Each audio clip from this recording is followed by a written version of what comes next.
Honours প্রথম বর্ষের সুপ্রিয় শিক্ষার্থীবৃন্দ, আসসালামু আলাইকুম। নন মেজর রসায়ন 1 ক্লাসে সকলকে স্বাগতম। আজ আমরা আলোচনা করব একটি গুরুত্বপূর্ণ প্রশ্ন নিয়ে, যেখানে আমরা দেখব যে ব্যাপন হার কোনটার বেশি এবং কোনটার কম। ব্যাপন বলতে বোঝায় কোনো একটা পদার্থের, সেটা কঠিন, তরল বা গ্যাসীয় যে কোনো অবস্থায় থাকতে পারে, সেই পদার্থের স্বতঃস্ফূর্তভাবে বা ধীর গতিতে একটা উচ্চ ঘনত্বের জায়গা থেকে নিম্ন ঘনত্বের জায়গায় ছড়িয়ে পড়াকে। এখন এই ছড়িয়ে পড়াটা নির্ভর করে তাদের আণবিক ভরের উপর বা তাদের পরিমাণের উপর বা ওজনের উপরে। এই কথাগুলো আমি বলতে পারি। তাহলে আমরা দেখতে পাচ্ছি যে ব্যাপন হার নির্ভর করবে তার আণবিক ভরের উপরে, অর্থাৎ যার ভর বেশি সে কম ব্যাপিত হবে, যার ভর কম সে বেশি ব্যাপিত হবে।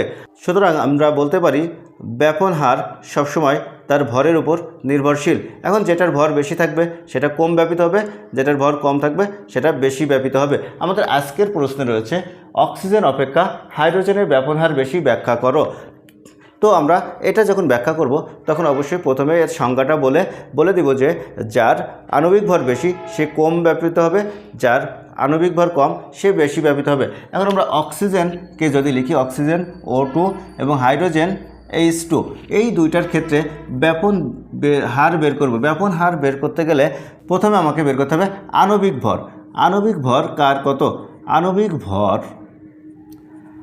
ভর নির্ণয় করতে গেলে অক্সিজেনের ক্ষেত্রে পারমাণবিক ভর 16, যেহেতু দুইটা আছে তাহলে 2 দিয়ে গুণ করলাম, তাহলে আণবিক ভর হলো 32। এটা যদি গ্রামে প্রকাশ করি তাহলে 32 গ্রাম। ঠিক একইভাবে যদি হাইড্রোজেনের বের করি, হাইড্রোজেনের পারমাণবিক ভর হচ্ছে 1 এবং সে আছে 2টা, তাহলে 2 যদি নেই তাহলে 2, তাহলে হচ্ছে আণবিক ভর হাইড্রোজেনের ক্ষেত্রে 2 আর অক্সিজেনের ক্ষেত্রে 32। এখান থেকে আমরা বলতে পারছি যে অক্সিজেনের আণবিক ভর বেশি আর হাইড্রোজেনের আণবিক ভর কম।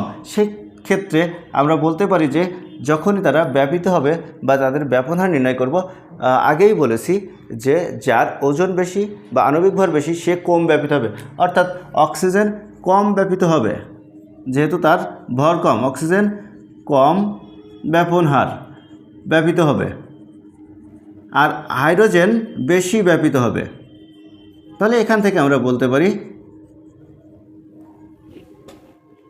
আণবিক ভর কম হওয়ার কারণে অক্সিজেন অপেক্ষা হাইড্রোজেন বেশি ব্যাপিত হয় বা অক্সিজেন অপেক্ষা হাইড্রোজেনের ব্যাপন হার বেশি। ধন্যবাদ সকলকে এতক্ষণ সাথে থাকার জন্য। দেখা হবে পরবর্তী ক্লাসে।